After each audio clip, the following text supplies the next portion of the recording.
GTX보다 빠른 교통망이 불과 2년 뒤에 개통이 된다.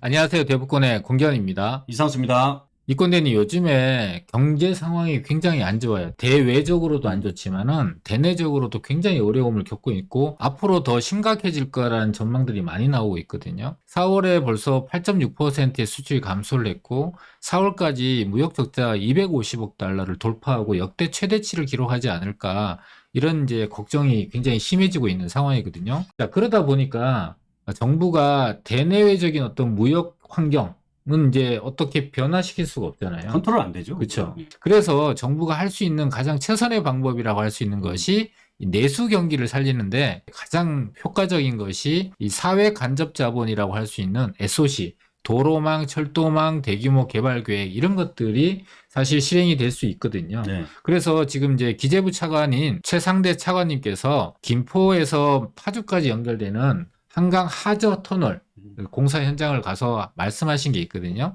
원래 총 SOC 63조 4천억 중에서요, 상반기에 무려 35조 원을 집행을 하겠다라고 합니다. 이게 역대 최대치거든요. 보통은 이제 하반기에 예산 집행들이 집중되는 게 보통인데 이렇게 상반기에 집중적으로 한다는 얘기는 지금 현재 경제 상황이 정말 심각하구나 라는 것을 정부가 인식하고 있는 것 같아요. 자, 그런데 이렇게 경기가 안 좋을 때다 보니까 이렇게 대규모 SOC 사회 간접 자본들이 계획이 되고 이제 실행이 될 수가 있는 상황이잖아요. 공공 부분은 35조지만 한 10배 정도 큰 규모가 민간 SOC 이 대규모 개발 계획들이 진행되는 그런 사업들이잖아요. 네. 지금 현재 이렇게 경기가 안 좋은 상황에서 민간이 주도하는 대규모 개발들이 진행되는 곳이 어떤 게 있죠?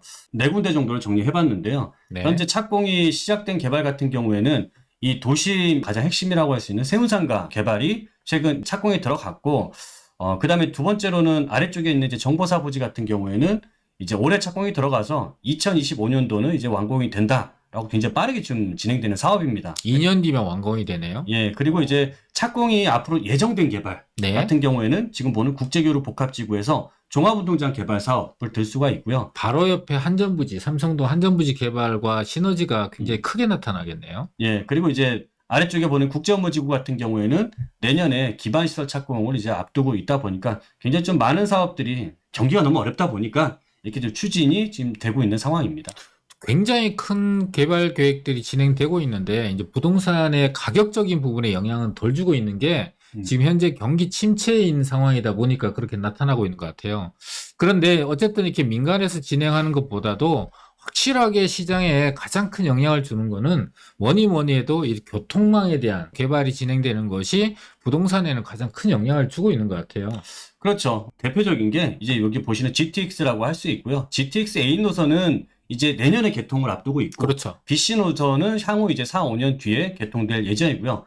두 번째로는 이제 고속화도로를 들 수 있는데 서부간선도로는 이미 개통이 됐고, 동부간선도로하고 강변북로 같은 경우에는 앞으로 이제 지하화로 예정이 돼 있죠. 그리고 경부고속도로 같은 경우도 이번에 이제 영구 용역에 들어가게 되면서 향후에는 양재 IC에서부터 이제 한남 IC까지 지하화로 개발될 예정입니다. 그 용역까지 발주돼 있으니까 거의 확실하게 될 가능성이 높고요. 네. 제일 기대되는 게 저는 경부고속도로 지하화인 것 같아요. 그런데 최근에 오세훈 시장이 여의도 앞에다가 한강에다가 항구 만든다고, 그래서 뭐 시장에서 시끌시끌 하거든요. 기대 반 우려 반 이렇게 나오고 있는데 어떤 내용이죠? 여의도에는 항구가 된다라는 게 가당키나 할까, 될까 안 될까 굉장히 이게 우려가 많으실 텐데요. 그러니까 서울시에서는 이미 이 사업을 위한 예산이 편성이 됐고요. 네. 그다음에 타당성 검토를 준비 중에 있습니다.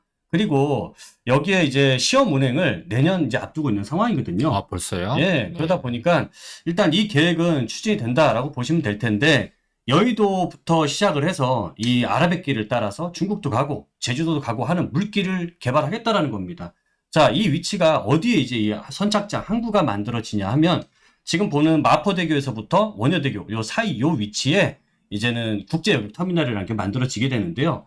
이 여객터미널을 보게 되면 이제 2026년까지 이제 완공을 시키겠다라는 계획인데, 일단 내년부터 이거를 좀 시험 운행을 해봐야 돼요. 네. 어떤 위험성이라든지 이런 부분도 체크를 해야 되잖아요. 안전하나? 예, 그래서 내년에는 이제 1000명 정도가 탈 수 있는 1000톤급 크루즈선을 운항을 해보고요. 이게 이제 잘 나왔다 그러면 2026년도에는 이제 5,000명이 탈 수 있는 5,000톤급 이런 크루즈선이 여의도 항구에 들어오게 되는 거죠. 그럼 여기 안에서는 이제 뭐 이미그레이션을 통과해서 면세점을 통과를 하게 되고 면세점도 만들어줘야 되겠네요. 그럼 이분들도 숙소도 있어야 되잖아. 그렇죠. 또 잘 곳도 만들어야 되고 호텔도 같이 개발되고 한마디로 여의도 이 선착장 주변에서 만들어질 수 있는 개발들이 파급 효과가 굉장히 좀 많이 나타날 것 같고요. 자, 여의도에서 이 선착장뿐만이 아니고 지금 보면 국제여객터미널 바로 위쪽으로 보면 여기가 여의도 공원이란 말이죠. 네. 여기에 제2의 세종문화회관도 만들어지고 이 옆으로 이제 IFC라든지 DH 여기 이제 백화점 굉장히 크잖아요. 유명하죠. 여기까지 하나의 관광 코스로 만들어지게 되는 경우죠. 그러다 보면 여의도는 굉장히 큰 이제 관광 특구나 경제 특구가 새롭게 개발된다라고 할 수 있고 사실 이런 파급 효과가 바로 인근에 있는 곳은 또 용산이잖아요. 그렇죠. 예, 용산 같은 경우에는 이제 국제 업무지구 개발도 같이 이제 진행이 되다 보니까 이 두 군데 지역에서 굉장히 큰 파급 효과가 발생될 거다라고 판단이 됩니다. 요즘에 여의도에 관심 갖고 있는 분들은 대부분 다 보면은 여의도 재건축 아파트를 관심을 갖고 있거든요.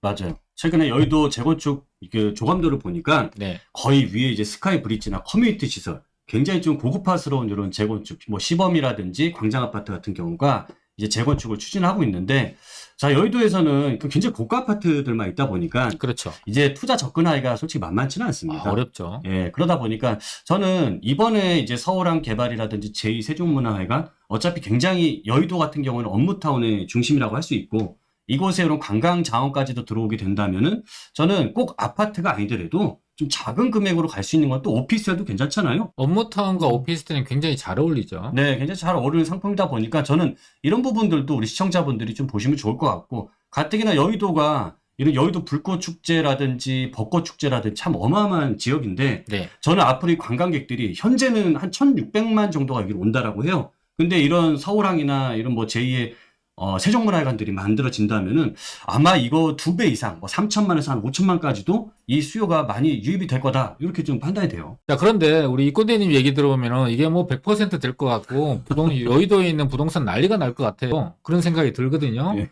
근데 지금 시장의 우려는 환경오염에 대한 얘기를 하고 있는데 지금 내년부터 1,000톤급이 돌아다니고 이제 2026년부터 완공이 되면 5,000톤급의 유람선이 다니게 되면은 일단은 강바닥 깊이를 좀 깊게 하는 준설 작업이 필요해요. 그러면은 수질 오염이 반드시 따라올 수밖에 없거든요. 그리고 수질 오염과 더불어서 환경 오염, 사람들이 많이 유입되면은 쓰레기라든지 이런 것들이 쌓일 수 있다라고 보고 있거든요. 그래서 이게 지금 환경단체가 굉장히 시민단체 중에 파워가 되게 세요. 그래서 서울시가 이 환경단체의 협의를 넘어서야만 이게 실제로 시행이 가능할 것 같아요. 그래서 서울시와 환경단체가 이 협상 부분이 통과가 돼서 실질적으로 진행이 되는 거에 대한 여부를 좀 확인하시고 그 다음에 움직이셔도 안 늦을 거다라고 생각이 되거든요. 그래서 저는 요거를 조금은 확정되어 있는 개발 계획이다라고 얘기하기보다는 진행 준비 중이다라고 생각이 될 수 있어요. 그래서 확정된 거와 준비 중인 거는 좀 다르다. 구분하셔서 볼 필요가 있다라는 생각을 합니다.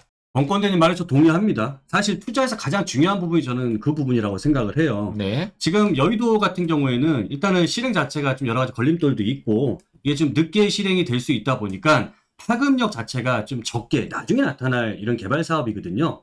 반대로 이게 지금 빠르게 실행이 되면서 파급 효과가 바로 크게 오는 이런 개발 계획도 있다란 말이죠. 어떤 거죠? 예, 지금 보면 하늘길 개발하는 정말 하늘길 개발의 핵심 교통 개발이라고 할 수 있는 게 바로 이제 UAM 사업입니다. 이게 실행이 되긴 합니까? 이건 이미 실행이 됐습니다. 아, 그래요? 아이, 그럼요. 지금 이게 실행이 돼서 가장 시범 구간이 김포에서부터 용산까지 이게 2025년부터는 이걸 상용화 하겠다라는 거예요.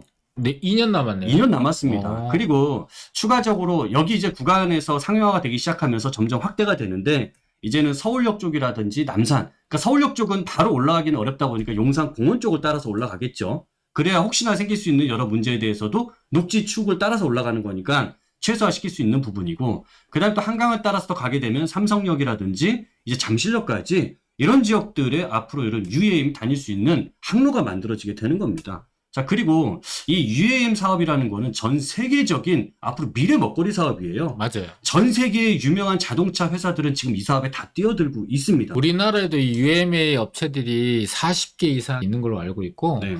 올해와 내년에 국토부 주관에서 이 UMA에 대해서 안전성이라든지 항로에 대한 부분들에 대한 테스트가 굉장히 많이 계획되어 있거든요. 그렇게 되면 이제 안전성이 확보만 된다면 이거는 굉장히 속도감 있게 진행될 가능성도 높겠네요. 그렇죠. 그렇게 보면은 이런 이 착륙장이 만들어지는 곳들이 네네. 있을 겁니다. 네네. 그러면은 이제 용산에 만들어지고 그다음에 삼성동, 잠실, 그다음에 서울역 이런 곳에 이런 버티포트가 만들어지는데 사실 이게 생기게 된다면 앞으로는 이렇게 만들어지는 지역들이 저는 이런 부의 축이 되는 곳이라고 생각을 해요. 서울에는 정말 수많은 개발 계획들이 발표가 되고 또 확정이 되고 실행이 됩니다. 근데 이 중에서 발표만 되고 개발은 더 늦게 되는 것들 같은 경우는 파급도 굉장히 적단 말이죠. 이런 부분들은 반드시 구분하셔야 되고 지금 확정이 돼서 빠르게 이 개발이 진행이 되면서 시장의 파급을 크게 줄 수 있는 부분들 이런 것들을 잘 선택을 하셔야 되는데 저희가 이번 주 금요일과 토요일에 세미나를 준비했습니다. 이 수많은 개발 계획들 중에서 확정적이고 실행이 되고 있는 정말 파급력이 클 수 있는 이 사업들만 정말 추려서 저희 시청자분들께 알려드릴 예정이니까 이번 주에 와서 세미나 들으신다면 정말 내실 있는 이런 좋은 정보들 많이 가져가실 수 있을 것 같습니다. 또 이렇게 대규모 개발이 발표되는 지역에 아파트 같은 경우는 굉장히 큰 자본이 들어갑니다. 자본 여건이 되시는 분들은 당연히 아파트에 투자하는 게 우선순위에 따르겠지만은 자본이 작다고 해서 포기하지 마시고 이번 세미나에 오신다면은 훨씬 더 작은 자본으로 이렇게 요충지로 변하는 지역에 높은 수익을 낼 수 있는 기회가 열려 있기 때문에 그 기회를 드리기 위해서 저희가 세미나를 준비했으니까 우리 시청자분들도 기회를 잡지 않을까 생각을 해봅니다. 저희 세미나에서 뵙도록 하겠습니다. 감사합니다.